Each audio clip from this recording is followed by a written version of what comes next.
却其用不败。大勇。Hai sahabat Asyik Film, gimana kabar kalian hari ini? Semoga tetap sehat ya, karena musim sekarang banyak orang yang kelihatan sehat namun hati dan perasaannya terluka. Semoga itu bukan di antara kalian ya. Oke, tetaplah enjoy untuk menjalani hidup dan jangan lupa untuk full senyum. Pada episode kali ini Mimin akan ngebahas sebuah film seru yang mengisahkan perseteruan antar pendekar hebat di segala aliran demi mendapatkan pusaka sakti paling ampuh yang berupa pedang langit dan golok pembunuh naga. Film ini berjudul New Kung Fu Cult Master yang dirilis tahun 2022. Yadalah, bagaimana kisah perjalanan dan endingnya? Untuk itu tak usah berlama-lama, langsung saja siapin kopi udutnya dan sama-sama 1, 2, 3 semonggo.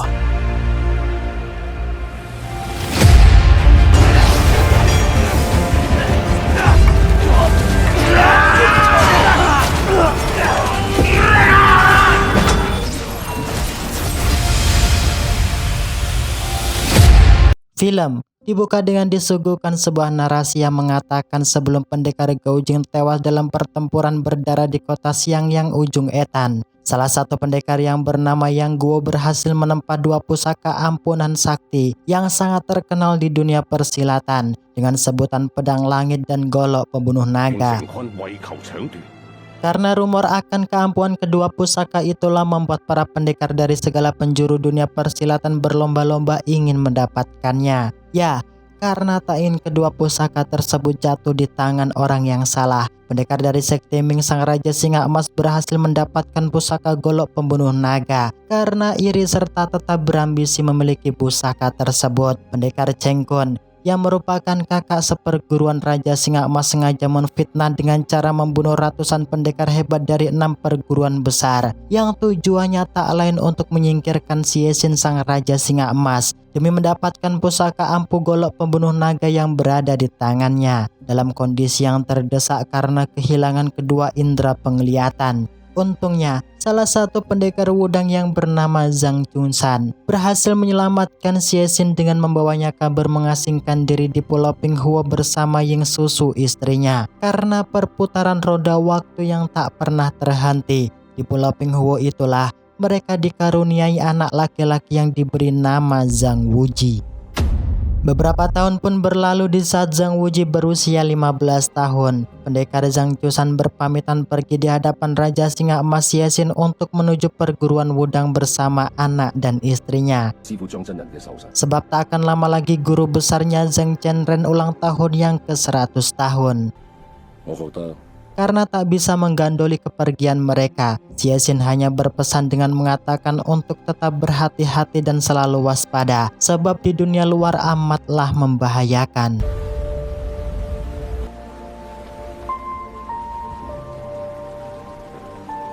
Dan benar saja tak lama meninggalkan Pulau Pinghuo, mereka bertemu dengan seorang yang sedang terluka. Zhang Wuji yang kasihan melihat si gadis kecil yang menangisi ibunya. Ia mencoba menghibur dengan memberikan kalung giok miliknya. Disinilah baru terungkap jika wanita tersebut merupakan mata-mata utusan sekte Imei. Setelah memberitahu jika Zhang Chunsan dan Ying Susu telah datang di sekte Wudang, sang tetua sekte Imei Mencie dengan kejam mengakhiri nyawa wanita tersebut. Dengan imbalan ia berjanji akan merawat dan membesarkan anaknya dengan baik. Tak berselang lama, malam harinya setelah sampai di perguruan Wudang, terlihat para pendekar penjuru benua yang mengatasnamakan dirinya dari sekte kebenaran berkumpul mendatangi perguruan Wudang. Tujuan mereka datang tak lain untuk menangkap Zhang Chunsan agar dapat memberitahu keberadaan Xie Xin Sang Raja Singa Emas. Mengetahui jika tujuan serta ambisi mereka hanyalah demi mendapatkan pusaka golok pembunuh naga, tentu Zhang Chunsan tak sudi memberitahu keberadaan Raja Singa Emas pada mereka. Karena tak ingin adanya keributan, sang tetua perguruan Wudang Zhang Chengren mencoba mencairkan suasana dengan mengajak mereka semua masuk ke dalam aula beramai memotong kue ulang tahunnya. Dengan spontan, tentu ajakan tersebut ditolak mentah-mentah oleh Nona Minjie sambil menggertak guru besar Wudang agar tak ikut campur dalam urusannya. Mendengar perkataan yang tak mengenakkan di telinga, Chenren mengatakan di hadapan Nona Minjie jika dirinya siap untuk menghadapi semua orang bawaannya. Disinilah suasana menjadi semakin tegang. Melihat Chenren sang tetua yang sekaligus guru besar sekte Wudang mulai tersurut emosi.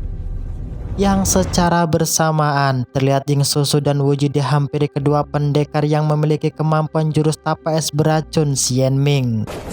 Tentu Ying Susu bukanlah lawan yang imbang bagi mereka, yang membuat ia terkena serangan telak jurus mematikan tersebut.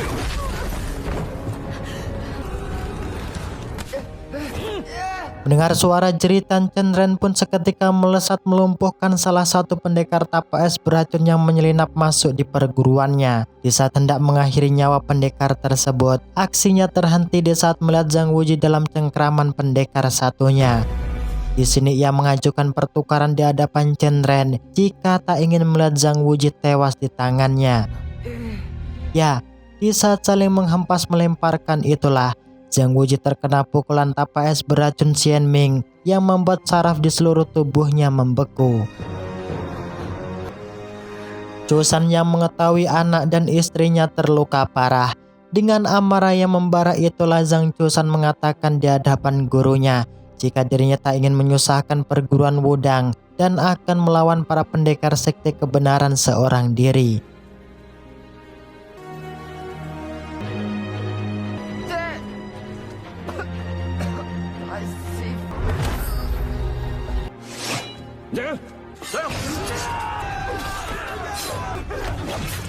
Karena kalah jumlah, tentu pendekar Chusan tak mampu menghadapi mereka, yang membuat dirinya terjatuh berulang kali hingga tak berdaya. Tetua sekte Ime yang geram, ia pun juga ikut parti menyerang pendekar Chusan dengan menggunakan pusaka pedang langitnya. Chenren yang tak ingin melihat pendekar Chusan terbunuh di tangan Minjie, ia pun seketika melesat menangkis serangan dan menghempaskan pusaka pedang langit dari tangan Minjie. Yang kemudian, guru besar Wudang Chenren meraung yang membuat semua pendekar sekte kebenaran terbirit-birit lari meninggalkan tempat tersebut. Karena luka yang dialami pendekar Chusan sangatlah dalam. Sebelum tewas ia berpesan pada istri dan anaknya untuk tetap hidup dengan baik dan jangan membalaskan dendam atas kematiannya. Sang kakek guru yang tak ingin nyawa Zhang Wuji dalam bahaya, ia pun berusaha semaksimal mungkin menyalurkan energi murni di dalam tubuh Wuji dengan tujuan untuk melebur tapa es beracun Xian Ming yang berada di dalam tubuhnya. Namun hal tersebut gagal ia lakukan sebab luka pukulan tapa es beracun hanya bisa disembuhkan dengan kitab Lujia yang di dalamnya berisikan jurus 9 matahari. Karena sebuah sumpah dan janji, kakek guru Chenren sengaja mengajak Wuji ke dalam ruang rahasia perguruan Wudang yang tak lain dengan tujuan agar Wuji dapat mempelajari kitab Lujia yang berada di ruang rahasia tersebut.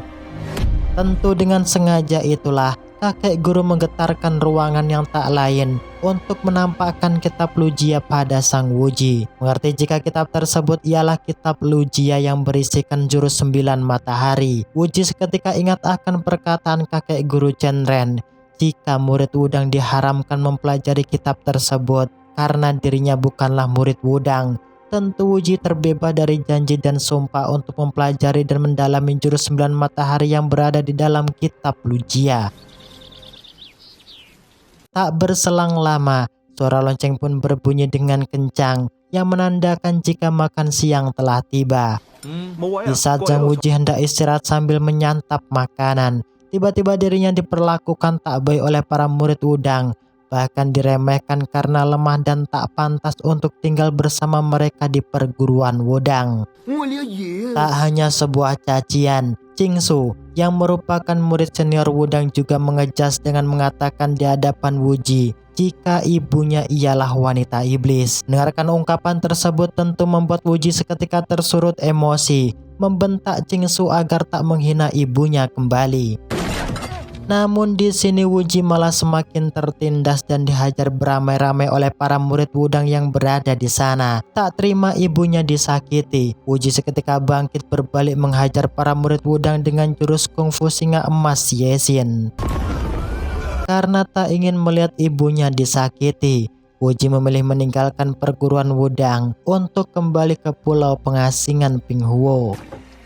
Karena jarak yang mereka tempuh sangatlah jauh, di pertengahan jalan, Wuji sangat bersedih melihat ibunya merintih kesakitan, yang pada akhirnya Jing susu ibu Wuji pun tak lagi bisa terselamatkan. Sesampainya di Pulau Pinghuo, dengan bimbingan Raja Singa Emas, Wuji belajar tahap demi tahap jurus kungfu 9 matahari yang berada di dalam kitab Lujia.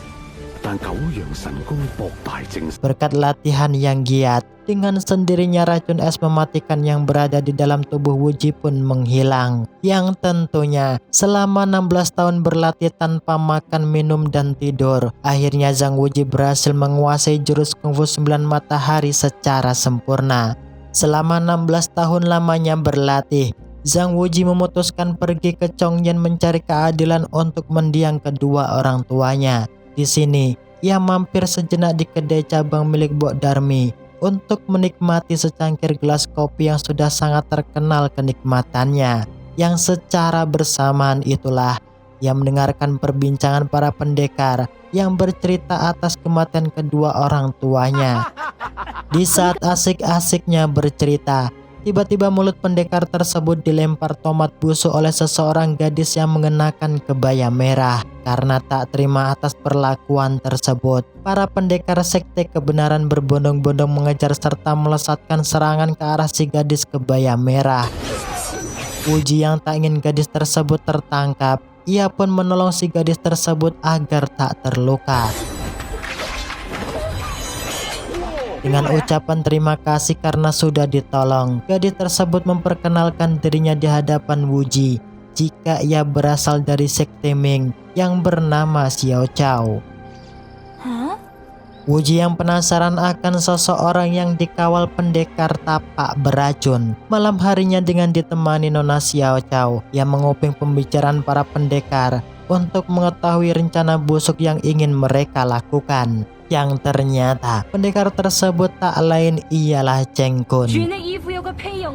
Di sini Zhao Min yang merupakan putri kerajaan Lao yang menggertak Cheng Kun agar dapat dengan segera mendapatkan pedang langit dan golok pembunuh naga guna menguasai dunia persilatan serta menghancurkan semua musuh kerajaan. Mendengar akan gertakan tersebut, Cheng Kun mengatakan rencananya di hadapan Zhao Min jika ia akan mengadu domba 6 perguruan besar dengan aliran sekte Ming agar mereka saling membunuh dan menghancurkan satu sama lain.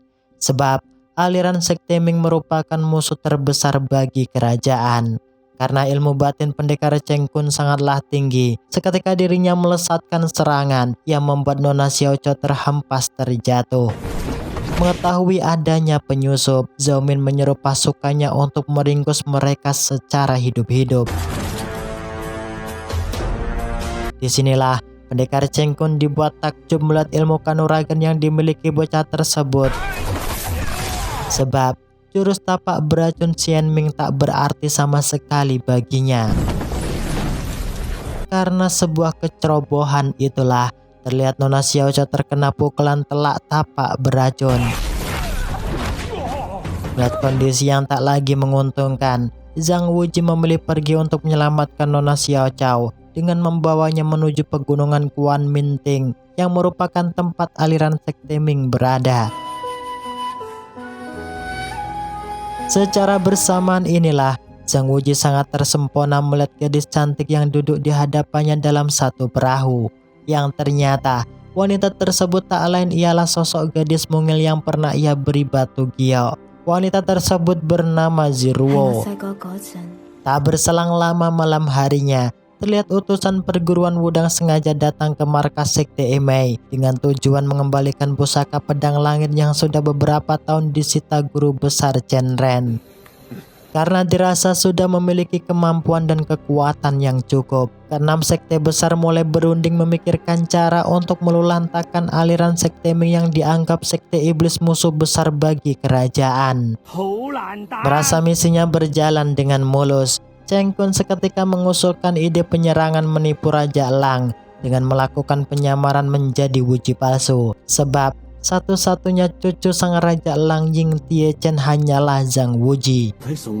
Merasa jika ide tersebut sangatlah bagus, Ching Su akan mengambil alih untuk menyamar sebagai Zhang Wuji. Namun rencana mereka diketahui oleh pendekar si Kalong Ijo yang merupakan anggota aliran sekte Ming.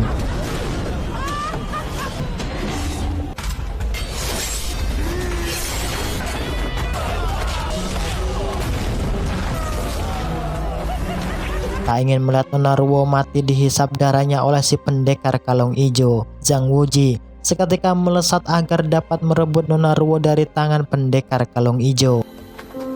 Mengetahui jika ilmu kanuragan pemuda tersebut sangatlah tinggi, tentu membuat Min Chie dan para pendekar lainnya menaruh curiga jika pemuda tersebut berasal dari aliran sekte Ming.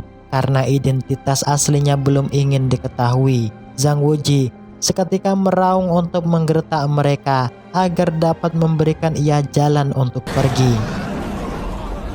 Karena sudah mengetahui rencana 6 aliran sekte besar, setibanya di dalam markas sekte Ming, pendekar Kalong Ijo memberitahu Raja Lang jika ada seseorang yang datang mengaku sebagai Zhang Wuji, maka harus dibunuh, sebab itu bukanlah Zhang Wuji asli.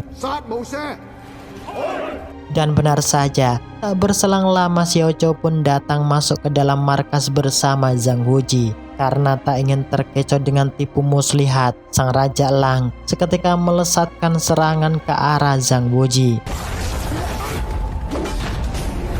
Zhang Wuji yang tak ingin melukai kakek kandungnya, dengan bantuan Nona Xiao Chou, mereka memilih masuk ke dalam ruang rahasia yang merupakan tempat terlarang yang berada di sekte aliran Ming. Tak berselang lama, para murid sekte Ming melapor di hadapan Raja Lang jika gabungan ke-6 sekte besar benar-benar datang mengibarkan bendera peperangan. Mengetahui akan hal tersebut, Raja Lang seketika turun tangan untuk memimpin pasukannya berperang. Disinilah pendekar Kalong Ijo dan Yang Xiao dikejutkan akan kemunculan Cheng Kun yang seketika melesat menyerang mereka dengan membabi buta.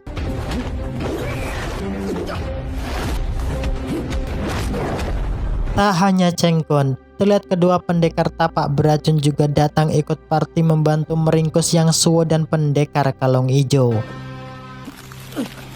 Dengan penuh kehati-hatian mencari jalan keluar, Zhang Wuji dan Nona Xiao Chou terkejut melihat tengkorak manusia yang berada di sana.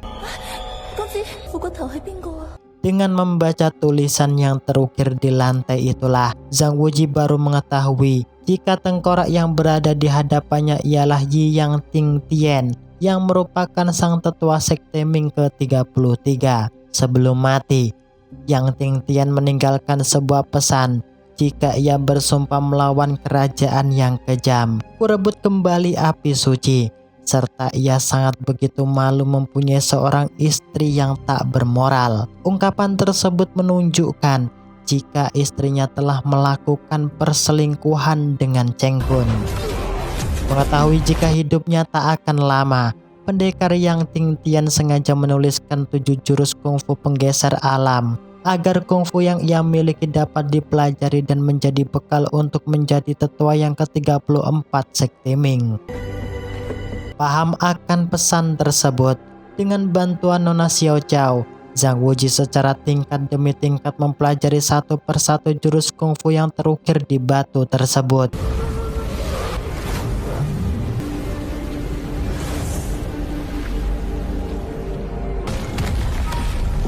Sedangkan di dalam kerajaan Ming, terlihat Raja Elang mengalami desakan sebab kedua pendekarnya sudahlah terluka. Di sini Raja Elang menantang 6 sekte besar untuk dapat berduel one by one dengannya. Tentu keinginan tersebut ditolak oleh mereka, sebab hal itu merupakan kesempatan untuk menghancur dan melulantakan sekte Ming yang dianggap sebagai aliran iblis. Dan benar saja, terlihat para murid Kunlun dapat diatasi dengan mudah oleh Raja Elang. Mengetahui kemampuan dan ketangguhan Raja Elang tak dapat dianggap remeh, para murid Wudang seketika melesat menyerangnya dengan membabi buta. Ya, meskipun ia tertusuk pedang, namun sang Raja Elang tetap dapat bertahan dan mampu membengkokkan bahkan mematahkan pedang tersebut. Sedangkan di dalam ruang rahasia, terlihat Zhang Wuji dengan sangat singkat berhasil menguasai ke-6 jurus dari 7 jurus kungfu tetua yang Ting Tian, yang ternyata jurus tersebut juga mampu, bahkan ampuh memindahkan racun tapa es yang berada di dalam tubuh Nona Xiao Chao. Dengan melihat kondisi sang Raja Elang sudahlah terluka parah, salah satu biksu asal perguruan Shaolin menyarankan dengan menyuruh sang Raja Elang untuk dapat bunuh diri saja, sebab cepat maupun lambat sekte Ming akan segera musnah. Mendengar ungkapan yang membuat telinga gatal, tentu membuat Raja Elang semakin tersurut emosi dan tetap menantang mereka semua untuk bertarung kembali. Yang untungnya, dalam kondisi terdesak, Zhang Wuji dan Nona Xiao Chao datang tepat waktu melerai dan menyampaikan akan hal kebenaran pada mereka. Ya, di sini Wuji mengatakan jika ada yang sengaja melakukan fitnah agar 6 perguruan besar dan sekte Ming saling menghancurkan dan membunuh. Sebab itulah Wuji mencoba untuk menyadarkan mereka jika selama ini ada seorang mata-mata kerajaan yang sengaja mengadu domba antar perguruan. Tak lain, orang tersebut ialah Biksu Yan Chen yang sengaja menyembunyikan identitas aslinya sebagai pendekar Cheng Kun. Karena dianggap sebagai musuh, tentu ungkapan Zhang Wuji dibantah oleh si biksu tua dan para pendekar yang lainnya. Wuji yang kesal dengan sifat kedua murid sekte kebenaran yang banyak bacot, ia sengaja memindahkan racun tapa es Yan Ming ke tubuh mereka. Yang di waktu bersamaan itulah pendekar botak asal perguruan Shaolin menantang Wuji untuk one by one dengannya. Mendengar tantangan tersebut, tentu tanpa rasa takut, Zhang Wuji pun berkata, "Oke."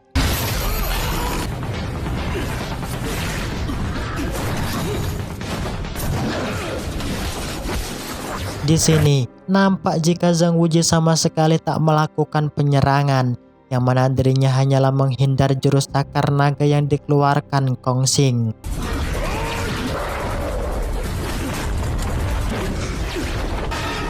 Karena sudah merasa cukup puas dengan waktu yang singkat, Wuji pun berhasil menguasai jurus cakar naga, berbalik menyerang dan menghajar Kong Xing.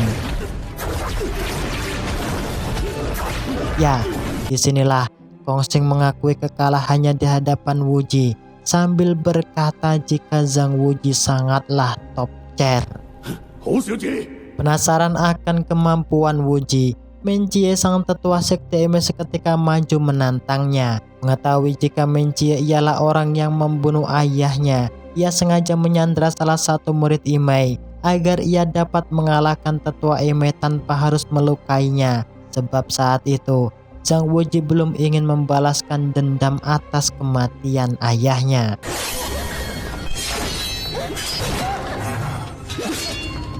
Dan benar saja, di sini Zhang Wuji pun berhasil mengalahkan Menjie dan merebut pusaka pedang langit dari tangannya.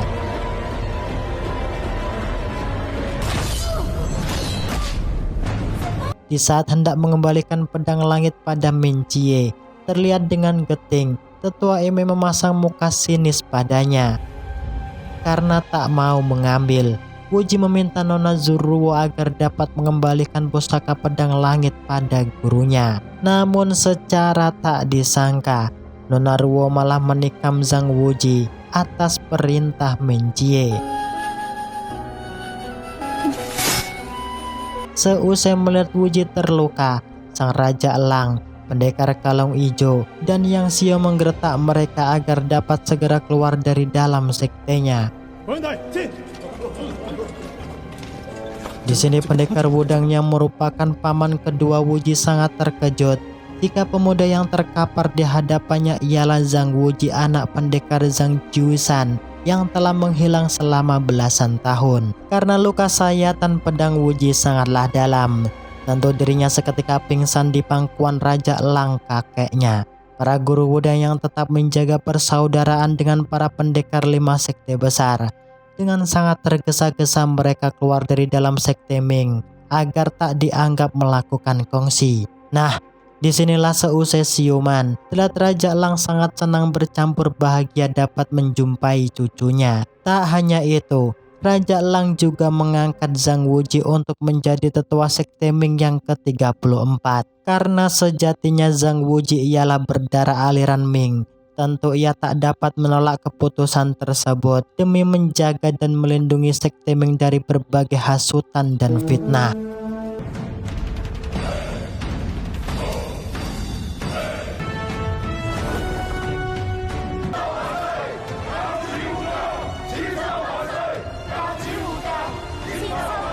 Belum selesai acara penobatan, salah satu murid sekte Ming berlari memberikan surat duka pada pendekar Yang Xiao. Isi surat tersebut mengabarkan jika ada pendekar Ying Wudang terluka parah yang keberadaannya tak jauh dari Kuan Mingting. Mengetahui kabar tersebut, dengan ditemani Raja Elang dan yang lainnya, Zhang Wuji pun bergegas pergi untuk menolongnya. Sesampainya di sana, Ying Wudang memberitahu Zhang Wuji jika para pendekar Wudang lainnya ditangkap, diracuni, bahkan diserang oleh kedua pendekar sakti yang bernama Amao dan Akao. Sadar jika itu semua ulah dari orang kerajaan, Zhang Wuji yang tak ingin melihat para pendekar sekte besar lainnya dalam bahaya, ia berpamitan pergi untuk menemui Zhao Min di kediaman Nona Liu. Sesampainya di sana, Zhang Wuji tak melihat akan keberadaan Zhao Min, yang mana mereka malah terkena perangkap jebakan racun asap yang membuat Raja Elang, Pendekar Kalung Ijo, dan Yang Xiao keracunan.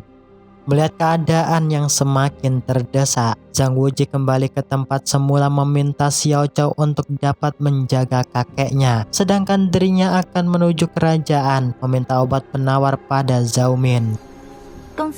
Sesampainya di hadapan Zhao Min, Zhang Wuji tanpa basa-basi menggertak meminta obat penawar padanya. Tentu gertakan tersebut tak mengefek bagi Nona Min, dan dengan kekeh tak akan memberikan obat penawar padanya.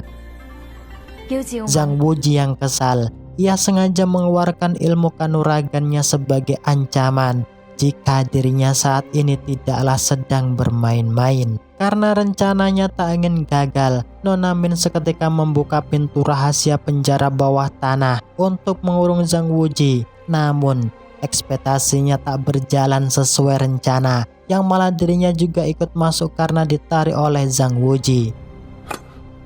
Sedangkan di sisi lain, terlihat Minjie dan para muridnya mendatangi Xiao Zhao yang tujuannya tak lain untuk ngebantai Raja Elang dan para pendekar sekte Ming yang sedang tak berdaya. Tak ingin hal tersebut terjadi, Xiao Zhao memberanikan diri menghadang ambisi Minjie dengan menantangnya agar Minjie dapat memberikan 3 serangan untuknya, yang mana jika 3 serangan tersebut gagal membunuhnya, maka Minjie tak berhak untuk menghabisi nyawa mereka.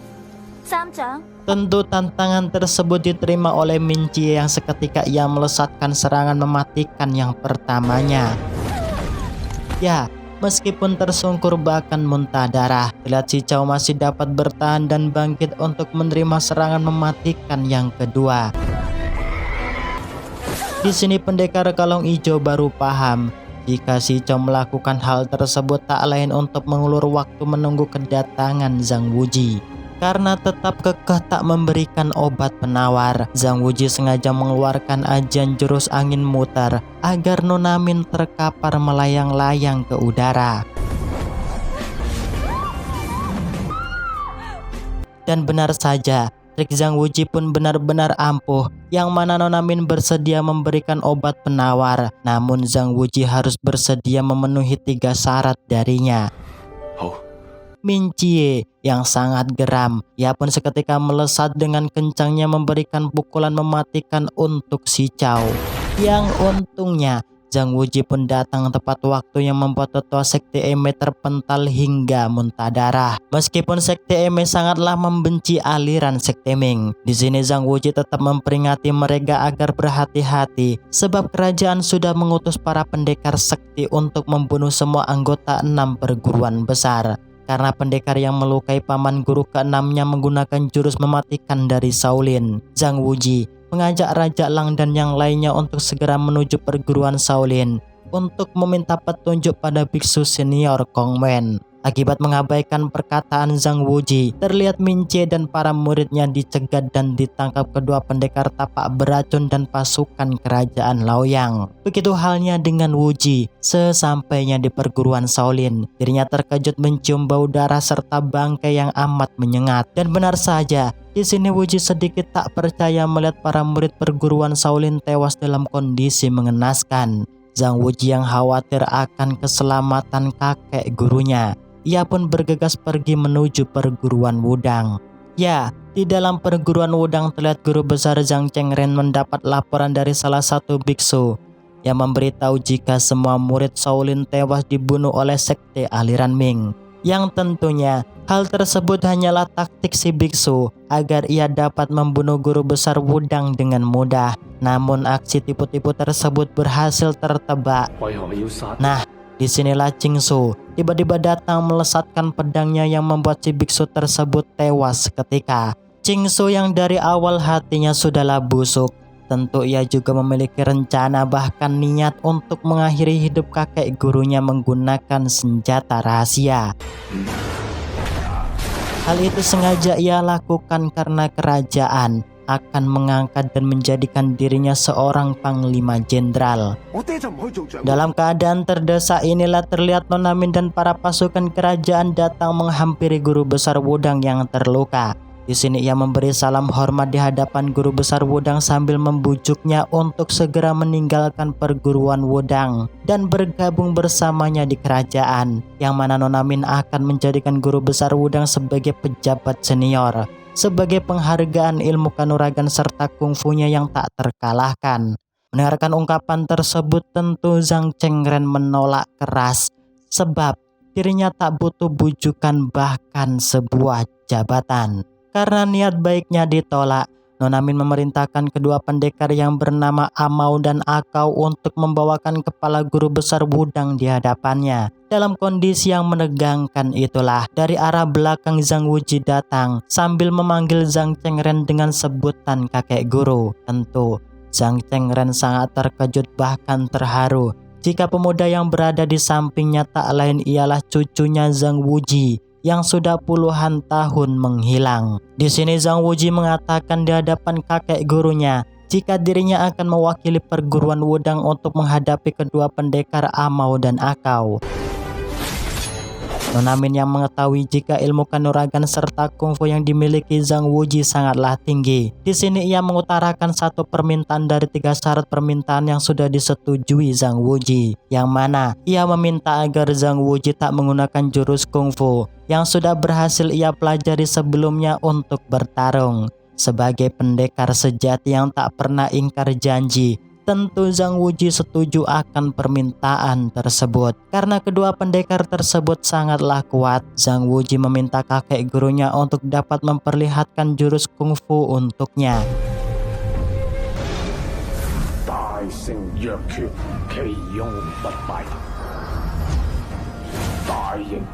Dan benar saja, cukup sekali melihat Zhang Wuji secara sempurna mampu menguasai jurus Tai Chi yang diperagakan oleh sang kakek gurunya.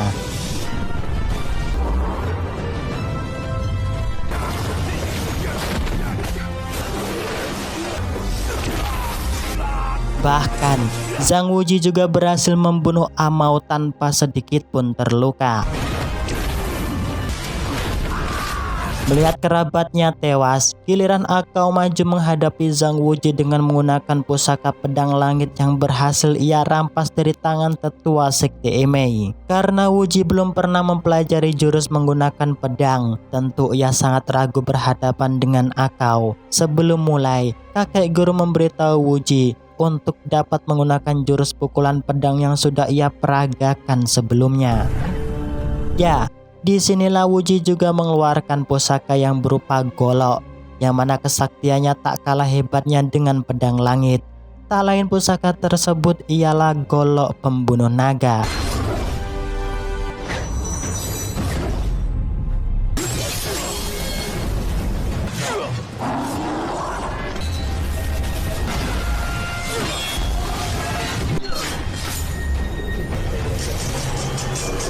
Dari adu mekanik yang amat sengit itulah, pada akhirnya Zhang Wuji pun berhasil mengalahkan dan membunuh pendekar Akao.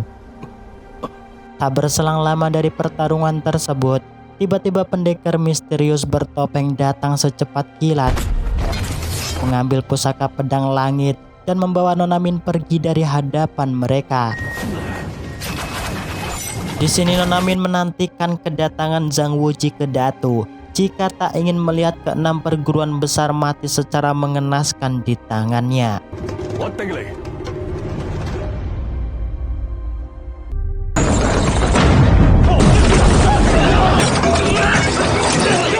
Setelah berhasil meringkus dan menyandra para tetua dan murid 6 perguruan besar, Putri Zhao Min menghampiri ayahnya di istana kerajaan sambil melaporkan akan keberhasilannya mendapatkan pusaka pedang langit dari tangan tetua sekte Emei. Di sini, Putri Zhao Min juga mengungkapkan kegagalannya mendapatkan pusaka golok pembunuh naga, sebab para pendekar hebat yang ia bawa tak mampu mengalahkan kehebatan kungfu serta ilmu kanuragan yang dimiliki oleh seorang pendekar yang bernama Zhang Wuji. Putri Zhao Min yang tak ingin mengecewakan ayahnya, ia berjanji akan segera mungkin merebut pusaka golok pembunuh naga dengan cara menjebak Zhang Wuji untuk datang ke Datu. Dan benar saja, di sisi lain telah Zhang Wuji dan para pendekar sekte Ming benar-benar datang ke Datu, yang bertujuan untuk membebaskan para pendekar 6 perguruan besar yang disandra mereka. Ya, bersama pendekar kalung ijo itulah Zhang Wuji mulai melakukan penyelidikan agar dapat menemukan cara yang mudah untuk membebaskan para tawanan. Namun tak lama dari melangkahkan kaki, keberadaan mereka diketahui oleh pendekar bertopeng yang seketika menyerang Zhang Wuji. Di sini Raja Lang nampak tersenyum melihat perduelan mereka, sebab pendekar bertopeng yang dihadapi Zhang Wuji merupakan pendekar sayap kanang sekte Ming yang sekian tahu hilang tanpa kabar. Pendekar tersebut bernama Fan Yuo. Mengetahui kehebatan kungfu Zhang Wuji sangatlah overpower, pendekar Fan Yuo memberikan 5 jempol untuknya. Di sebuah rumah persembunyian inilah pendekar Fan Yuo bercerita panjang alasan mengapa ia melakukan penyamaran, merusak wajahnya, serta mengenakan topeng misterius, yang mana pada saat itu di saat tetua Ying Yang Tingtian mengutusnya untuk menyelidiki Raja Laoyang. Secara tak sengaja ternyata Cheng Kun juga berada di kerajaan mengabdikan dirinya pada Raja Laoyang, dengan tujuan menghancurkan dunia persilatan dan memusnahkan sekte Ming yang dianggap sebagai musuh besar kerajaan. Tentu, dengan cara melakukan penyamaran itulah, pendekar Fan Yuo dapat dengan mudah mengetahui rencana Raja Laoyang sambil memantau pergerakan yang dilakukan Cheng Kun. Karena tak memiliki waktu banyak, di sini mereka mulai menyusun siasat untuk menyelamatkan para pendekar 6 perguruan besar yang keracunan dan ditahan kerajaan. Mengetahui jika yang memegang obat penawar racun ialah kedua pendekar Xian Ming, dengan bergerak cepat tanpa dicurigai, akhirnya pendekar Fan Yuo berhasil mendapatkan obat penawar dari tangan kedua pendekar Xian Ming. Sesuai rencana di awal, setelah mendapatkan obat penawar, pendekar Fan Yuo pergi menuju sel tahanan untuk memberikan penawar racun pada para pendekar yang berada di sana. Sedangkan di sisi lain, Zhang Wuji sengaja mengirimkan surat agar Putri Zhao-min datang menemuinya. Di sini Wuji mengungkapkan maksud agar Putri Zhao-min dapat bersedia melepaskan para pendekar 6 perguruan besar yang ditahan olehnya. Mendengarkan permintaan yang sepele, tentu Putri Zhao-min hanya tersenyum manis di hadapan Wuji sambil mengingatkan Wuji jika dirinya masih mempunyai 2 permintaan yang harus ditepati olehnya. Ya, di sini Putri Zhao-min mengutarakan permintaan kedua agar Wuji dapat meminjamkan pusaka golok pembunuh naga 1 jam untuknya. Karena pusaka tersebut bukanlah sembarangan pusaka, tentu Zhang Wuji sangat keberatan mengabulkan permintaan Putri Zhao-min dan memohon padanya agar dapat memberikan waktu 1 hari untuk menjawab. Min Jie yang tak ingin anak muridnya memiliki hubungan dekat bahkan kasmaran dengan Wuji, yang menggertak sambil memaksa Nona Zuruo agar dapat bersumpah serapah di hadapannya. Di sini Min Jie menyumpahkan jika Zuruo dan Wuji menjalin hubungan sampai berujung di atas ranjang hingga mempunyai anak. Jika anak mereka perempuan, ia sumpahkan menjadi pelancong selamanya. Namun jika lelaki, gembellah yang berstatus pantas untuk anaknya. Seusai melakukan sumpah serapah, Min Jie kemudian menyerahkan batu cincin pada Zuruo, yang mana cincin tersebut merupakan tanda jika Min Jie menyerahkan posisi tetua sekte Emei padanya. Merasa tertipu bahkan dihianati, salah satu pendekar Xianming melapor di hadapan adik Putri Zhao-min jika guruku tahu ternyata pendekar sayap kanan mata-mata sekte Ming yang selama ini melakukan penyamaran di kerajaan. Mengerti akan hal tersebut, Pangeran Luoyang yang tak ingin melihat para pendekar 6 perguruan besar hidup, ia memerintahkan pasukannya untuk segera membakar habis penjara pagoda saat itu juga. Mengetahui jika posisinya dalam bahaya, pendekar Fanyo meluncurkan sinyal bantuan agar pasukan rahasianya dapat membebaskan para pendekar yang masih berada di sel tahanan.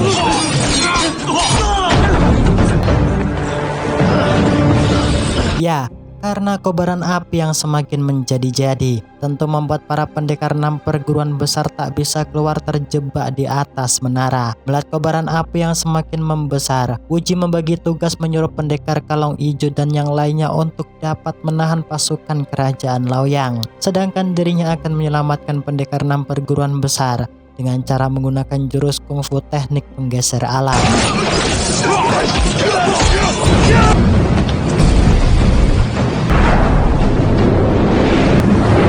Benar saja, aksi heroik Wuji pun benar-benar ampuh menyelamatkan para tawanan dari atas menara yang terbakar. Namun tidak dengan Min Jie. Di atas menara yang hampir hangus terbakar, dirinya masih berduel sengit dengan si pendekar tapak beracun. Mengetahui nyawa tetua sekte Emei dalam bahaya, Wuji dari bawah berusaha menyelamatkan dengan menghempaskan si pendekar beracun agar mati terpanggang. Akibat jaim dan tak ingin dibantu, wapok, Min Jie pun seketika tewas karena kegagalan dalam bertugas. Esok harinya Raja Luoyang dengan kejam menggampar putrinya sendiri sambil berkata bodoh di hadapannya. Di sini Raja Luoyang menunjuk Cheng Kun agar dapat menggantikan tugas putrinya untuk mengatasi dunia persilatan. Ya, sesuai janji, di saat Putri Zhao-min termenung, Wuji pun datang menghampirinya. Di sini Wuji mengajak Putri Zhao-min pergi ke pulau pengasingan Pinghuo bertemu dengan ayah angkatnya sang Raja Singa Emas jika dirinya benar-benar ingin meminjam pusaka golok pembunuh naga.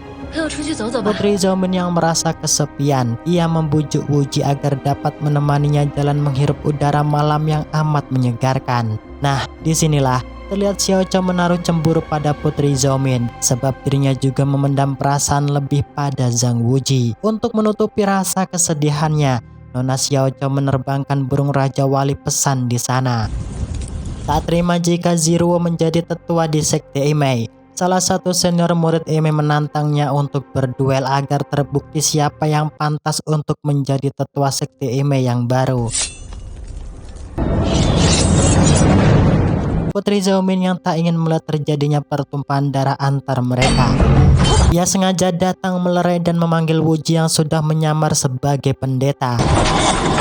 Di sini Putri Zhao-min menantang mereka siapa yang berani maju bertarung hingga mati dengan pendetanya. Karena murid senior takut mati berhadapan, Putri Zhao Min kemudian sengaja mengganti tantangan dengan menyuruh Ziruo memakan pil racun sebagai bukti jika dirinya benar-benar berani untuk menjadi sang tetua sekte Eme yang baru. Dan benar saja, di sini Nona Ziruo mengorbankan keselamatan hidupnya demi melepaskan para murid sekte Eme dari ancaman Putri Zhao Min. Tak berselang lama esok paginya, terlihat Nona Ziruo usai terbangun dari pingsan. Di sini Zhang Wuji meminta maaf di hadapan Ziruo jika dirinya lah yang menyuruh Putri Zhao Min untuk melakukan tindakan semalam, yang tujuannya tak lain untuk mengajak mereka semua menuju pulau pengasingan Pinghuo bertemu dengan ayah angkatnya sang Raja Singa Emas. Mengetahui jika obat yang dimakannya bukanlah racun, tentu Nona Ruo tak mempersalahkan hal tersebut yang tanpa Zhang Wuji sadari. Ternyata ketiga perempuan manis itu saling menyimpan perasaan lebih padanya. Dan benar saja sesampainya di ujung pulau Pinghuo, Zhang Wuji tak menemukan keberadaan ayah angkatnya. Di sini ia malah terkejut mendengar suara auman yang sangat keras meminta pertolongan. Di saat hendak melakukan pertolongan, Zhang Wuji pun seketika mendapat serangan darinya. Dan ketika dirinya tertipu dengan perasaan amarah, Wuji berbalik menyerang pendekar tersebut. Melihat kemampuan ketiga pendekar tersebut sangatlah hebat, Wuji berteriak meminta Xiao Chao agar dapat melemparkan pusaka golok pembunuh naga padanya. Namun Xiao Chao menghiraukan hal tersebut, yang malah ia berlari menghampiri seorang wanita misterius yang mengenakan cadar. Yang tak lain, wanita tersebut ialah ibu kandung Xiao Chao yang merupakan Ratu Naga Hijau. Putri Zhao Min yang melihat Zhang Wuji semakin terdesak, yang melemparkan pusaka pedang langit padanya. Nah, disinilah Zhang Wuji berhenti bertarung dengan ketiga pendekar utusan Ratu Naga Hijau sambil menggertak mereka untuk menunjukkan keberadaan ayah angkatnya. Mengetahui jika pemuda di hadapannya ialah tetua sekte Ming yang ke-34, Bei Chim Ding sang Ratu Naga Hijau menggertak balik Zhang Wuji agar dirinya dapat menunjukkan dan mengajarkan padanya jurus kungfu penggeser alam. Jika tidak, maka para pasukannya tak akan segan untuk menghancurkan pulau Pinghuo dan membunuh mereka semua. Mengerti akan gertakan tersebut, Wuji meminta waktu 1 hari pada Ratu Naga Hijau untuk memikirkannya. Tak berselang lama dari kepergian Bei Chim Ding, akhirnya Wuji menemukan persembunyian ayah angkatnya Raja Singa Emas. Nona Xiao Chao yang tak ingin Zhang Wuji dalam ancaman ibunya, ia pergi menyelinap untuk menyerahkan pusaka golok pembunuh naga pada Wuji.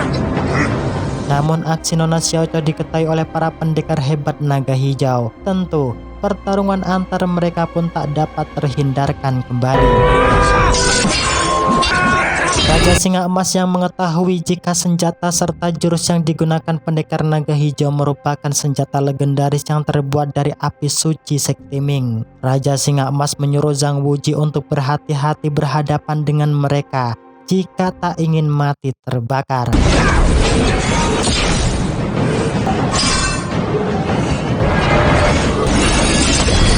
Karena sudah diberkati ilmu kungfu 9 jurus matahari serta kungfu penggeser alam, tentu dalam waktu sekejap Zhang Wuji mampu menguasai jurus kungfu legendaris Shen Hao Wang Feng Chen dan berbalik mengalahkan ketiga pendekar tersebut.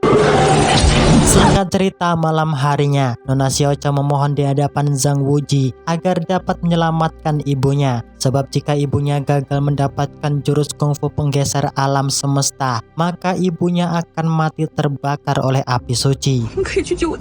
Tak ingin hal tersebut terjadi, pagi harinya Zhang Wuji mendatangi markas keberadaan ibu Xiao Chao. Xiao Chao yang tak mempunyai pilihan lain, yang mengatakan di hadapan ibunya jika ia rela menggantikan posisi ibunya sebagai ketua sekte Naga Hijau dan menjadi gadis suci yang tugasnya menjaga api suci, tak boleh mengenal bahkan jatuh hati pada lelaki untuk selamanya.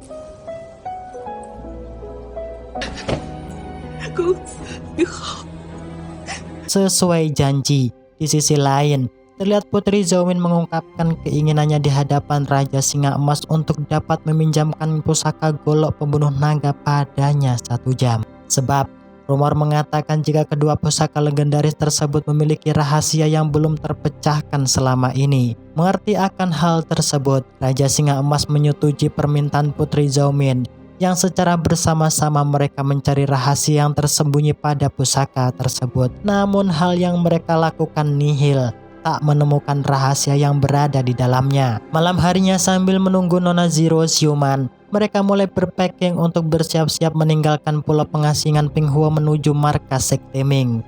Karena terlalu over meminum kopi itulah membuat mereka teler tak tersadarkan diri.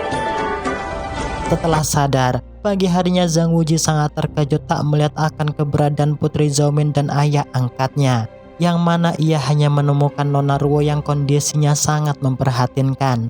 Setelah diobati sambil digesek-gesek sedikit, Nona Ruo memberitahu Wuji jika Putri Zhou Min sengaja menaruh obat tidur pada minuman yang tujuannya tak lain agar dirinya dapat membawa pergi pusaka pedang langit dan golok pembunuh naga. Dalam keadaan yang terlemah inilah, Nona Ruo juga mengungkapkan perasaan yang sebenarnya pada Zhang Wuji jika ia menaruh perasaan lebih padanya.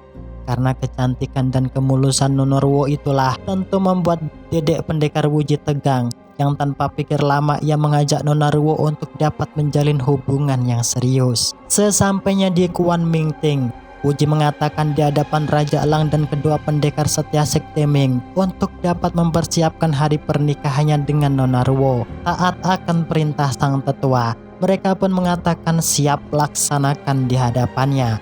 Amin 1 sebelum pernikahan, Nona Ruo sengaja menemui Zhang Wuji yang meminta agar Wuji dapat menyalurkan sedikit ilmu kanuragan serta mengajarkan beberapa teknik dasar jurus kungfu 9 matahari untuknya, dengan alasan ketidakmampuan tenaga dalamnya untuk mempelajari jurus kungfu yang diberikan mendiang gurunya sebelum tewas. Di sini Nona Ruo juga mengungkapkan setelah ia berhasil, dirinya berjanji akan membantu Wuji merebut kembali pusaka pedang langit dan golok pembunuh naga yang dibawa kabur Putri Zhou Min. Karena dibutakan oleh hasrat cinta, tentu Wuji tak bisa menolak keinginan calon istrinya. Benar saja, dalam waktu sekejap itulah terlihat Nona Ruo berhasil secara sempurna menguasai semua jurus kungfu yang ia pelajari.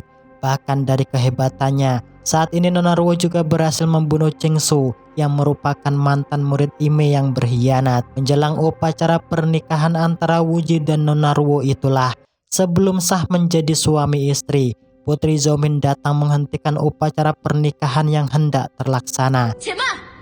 Di sini ia mengatakan di hadapan Wuji agar tetap ingat akan satu janjinya yang belum terpenuhi, yang mana Putri Zhou Min meminta Wuji untuk dapat membatalkan pernikahannya dengan Nona Ruo serta mengancam keselamatan Raja Singa Emas jika Wuji tak menepati akan janjinya. Karena tak ingin ayah angkatnya tewas, Wuji pun setuju untuk membatalkan pernikahannya. Merasa harga dirinya terinjak, dengan penuh amarah, Nona Ruo seketika melesat menyerang Putri Zhou Min dengan ambisi ingin membunuhnya. Karena sejatinya sebagai pendekar, tentu Wuji tak akan ingkar janji dan tetap ikut dengan Putri Zhou Min dan lebih memilih menggagalkan pernikahannya. Karena dibingungkan dengan keadaan, Putri Zhou Min akhirnya angkat bicara di hadapan Wuji jika dirinya bukanlah orang yang mencuri dan membawa kabur pedang langit dan golok pembunuh naga. Sebab dirinya saat itu benar-benar tertidur setelah meminum kopi yang sengaja dicampur obat pelemah tubuh oleh Nona Ruo. Karena sebelumnya dirinya telah mengetahui letak rahasia yang berada di pusaka langit dan golok pembunuh naga. Tentu, ia memanfaatkan peluang tersebut agar mengetahui rahasia yang berada di dalamnya. Alasan itulah mengapa ia kabur dari pulau pengasingan Pinghuo, sebab dirinya hampir mati terbunuh di tangan Nona Ruo. Mendengar akan penjelasan tersebut, Wuji baru sadar alasan mengapa Nona Ruo memintanya untuk mentransfer tenaga dalamnya, yang tak lain agar ia berhasil dan mudah menguasai jurus cakar tengkorak putih yang merupakan jurus mematikan yang dimiliki Mei Chou Feng. Di sini Putri Zhou Min juga memberitahu jika Raja Singa Emas disekap Nona Ruo dengan menaruhnya di penjara bawah tanah Sekte Imei. Setelah benar-benar jelas, Wuji meminta maaf di hadapan Putri Zhao-min jika selama ini dirinya telah salah menilainya. Mengetahui jika Nona Ruo sudah memandang Wuji sebagai musuh, Pendekar Cheng Kun sengaja datang dengan tujuan melakukan kongsi agar dapat bersama membunuh Zhang Wuji untuk menguasai dunia persilatan. Karena dendamnya sudah menjalar ke sumsum tulang belakang. Esok harinya, Nona Ruo sengaja menjadikan Raja Singa Emas sebagai umpan atas perintah Pendekar Cheng Kun.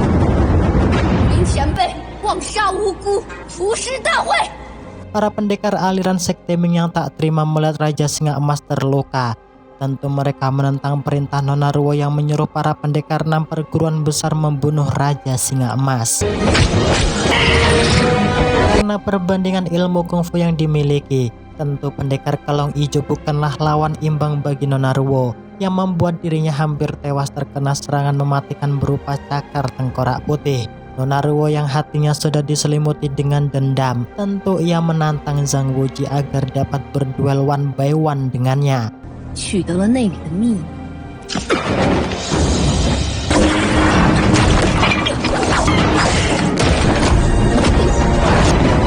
Rasa jika rencananya berjalan dengan mulus, Pendekar Cheng Kun memanfaatkan pertikaian tersebut untuk mencuri pusaka pedang langit dan golok pembunuh naga yang tersimpan di ruang rahasia. Menyadari akan hal tersebut, Nona Ruo menghadang serta menantang Pendekar Cheng Kun untuk dapat melangkahi mayatnya terlebih dahulu jika menginginkan kedua pusaka tersebut. Ya, meskipun Nona Ruo memiliki ilmu cakar putih yang mematikan, tentu hal tersebut tak berarti sama sekali bagi Pendekar Cheng Kun, sebab ilmu kungfunya sudah di atas rata-rata mereka. Tak hanya Cheng Kun, terlihat pasukan utusan kerajaan Lao yang juga datang melesatkan ribuan busur panah untuk menghabisi semua nyawa para pendekar 6 perguruan besar yang berada di sana.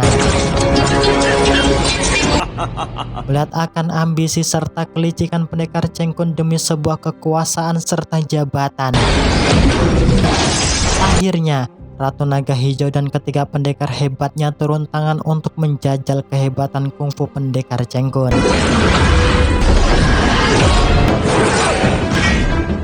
Mengetahui dirinya dalam desakan, Cheng Kun kembali memerintahkan pasukan pemanahnya untuk menghabisi mereka.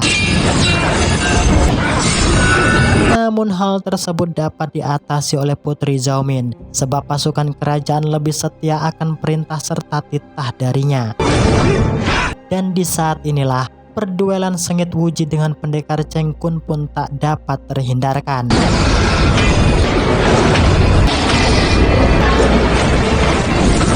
Berkat jurus serta pusaka kuno yang terbuat dari api suci, terlihat Wuji pun mampu mendominasi pertarungan dengan Pendekar Cheng Kun.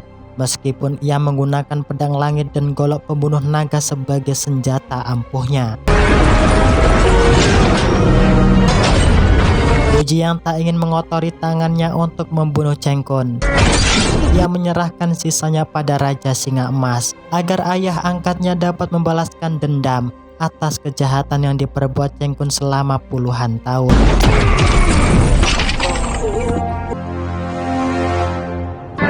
Sebelum tewas, Nona Ruo pun menangis meminta maaf serta menyesali perbuatannya di hadapan Wuji. Dengan penuh lapang dada inilah, Nona Ruo meminta Putri Zhao-min agar dapat mendampingi Zhang Wuji untuk selamanya. Di akhir kisah, terlihat Wuji dan Putri Zhao-min pun pergi bersama meninggalkan kedua pusaka yang masih tertancap. Tak tahu pasti kemana arah mereka pergi. Yang jelas kemungkinannya ia pergi ke warung Bok Darmi untuk menikmati secangkir kopi yang enak nan mantap. Hingga pada akhirnya, hal yang tak pernah diduga-duga pun terjadi, yaitu film pun berakhir. Oke, terima kasih untuk kalian yang menonton video ini sampai selesai. Sebuah penyesalan bukanlah terletak di awal perjalanan kehidupan, dan sebuah kebahagiaan bukanlah di fase dirimu disanjung dan banyak dipuji orang. Intinya, ya adalah saya Wiminasi Film pamit undur diri karena pusing tak bisa berkata indah selayaknya pelangi. Saya Wiminasi Film, bye-bye.